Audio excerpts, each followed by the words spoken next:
Are you feeling overwhelmed and disorganized in life? The Prophet Muhammad, peace be upon him, taught us timeless lessons that can help us bring balance and clarity to our daily routines. In today's video, we'll explore in detail how you can organize your life by following his example. Assalamu alaikum. Organizing our lives as Muslims goes beyond time management. It's about aligning our actions with our faith. Today we'll take a deep dive into the teachings of the Prophet Muhammad, peace be upon him, on how to live with balance, purpose, and productivity. Whether you're struggling with managing your time, balancing work and family, or simply feeling spiritually disconnected, this video will give you practical guidance straight from the Sunnah.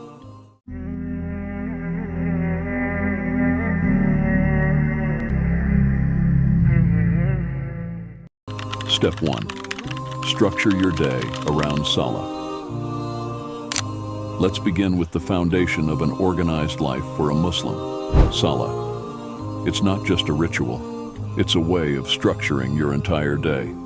The Prophet Muhammad, peace be upon him, prioritized prayer as a central anchor, reminding us that through prayer, we stay connected to Allah, which gives our lives meaning and direction. Imagine your day as divided into 5 segments, each one centered around Salah, Fajr, Dhuhr, Asr, Maghrib, and Isha. Each of these prayers serves as a natural break in your day, an opportunity to reset your intentions and realign with your purpose. For example, start going to sleep right after Isha prayer. Aisha radiallahu anha reported that the Messenger of Allah, peace and blessings be upon him, would not sleep before evening prayer, and he would not stay up after it. Source: Sunan Ibn Majah 702. By doing so, you can actually start waking up at Fajr. It marks the beginning of a new day. It's a time to plan and set your intentions. After Dhuhr, you can focus on tasks that require focus and energy, like work or business. Asr can serve as a reminder to wrap up your day's major tasks and reflect on your productivity. As you reflect on it, you can write down what you did well and what went wrong and ponder on it to be better next time. And finally, Maghrib and Isha are moments to wind down, spend time with family, and engage in spiritual reflection. Beyond organizing time, Salah itself is an act of discipline and focus. When we commit to praying on time, it fosters a mindset of responsibility and mindfulness. It also keeps us aware that time is not infinite. As the Prophet, peace be upon him, said, "The best of the deeds or deed is the observance of prayer at its proper time and kindness to the parents." Sahih al-Bukhari 85e, Book 1, Hadith 162. So, if you can keep your prayers on time, you're already one step closer to a more organized and balanced life. Step 2. Striking a balance between dunya and akhirah. We live in a world that demands so much from us: work, studies, family responsibilities, and community obligations. The Prophet Muhammad, peace be upon him, taught us that while we must fulfill our worldly duties, we should never neglect our spiritual needs. It's about finding a middle ground where both our worldly and spiritual lives are fulfilled. One way to implement this balance is by integrating small acts of worship into your daily routine. For example, while commuting to work, you can do some dhikr or even recite some verse of the Quran. During work breaks, instead of scrolling through social media, take a few minutes to try to memorize 2 to 4 verses of the Quran or offer a quick dua. Another advice: eat less. Like the Prophet, peace be upon him, said, "It is sufficient for a human being to eat a few mouthfuls to keep his spine straight. But if he must, fill it. Then 1/3 of food, 1/3 for drink, and 1/3 for air." By implementing this, you're going to be able to continue your tasks. The Prophet, peace be upon him, was a strong advocate for moderation in all aspects of life, even in worship. He taught us to avoid burnout, both physically and spiritually. He would say, "Your body has a right over you."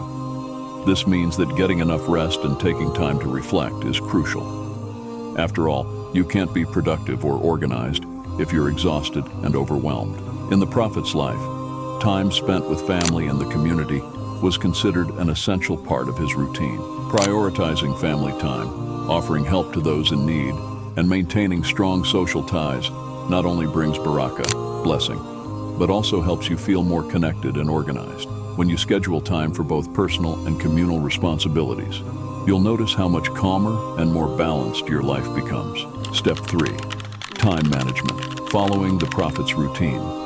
One of the key practices from the Prophet's life that can radically change your time management is starting your day early, as I mentioned earlier.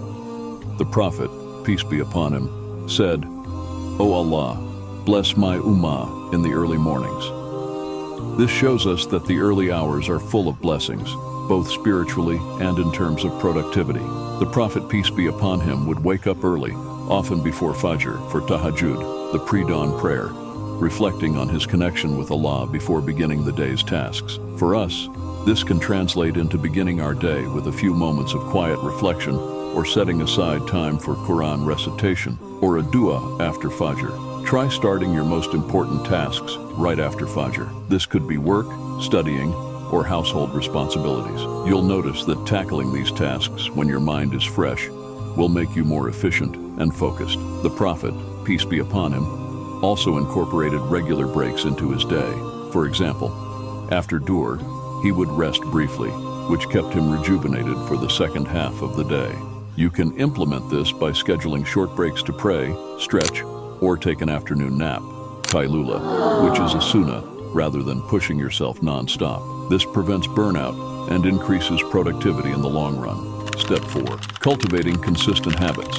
One of the most beautiful teachings of the Prophet, peace be upon him, is the emphasis on consistency and good deeds. He said, "The most beloved deeds to Allah are those done regularly, even if they are small." This applies not just to worship, but to every aspect of life. If you want to be more organized, focus on small, consistent changes rather than dramatic shifts that you can't sustain.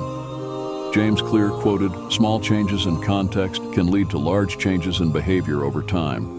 Get used to doing the work even if you don't want to do it. That's how you build discipline." For example, if you want to read more Quran, start with just a few ayahs every day. Over time, this will grow into a steady habit.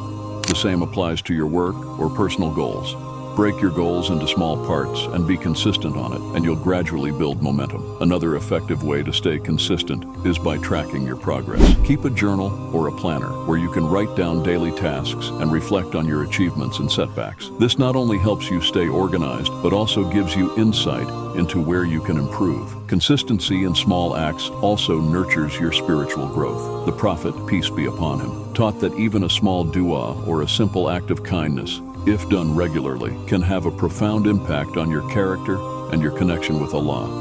Organizing your life as a Muslim is about more than time management.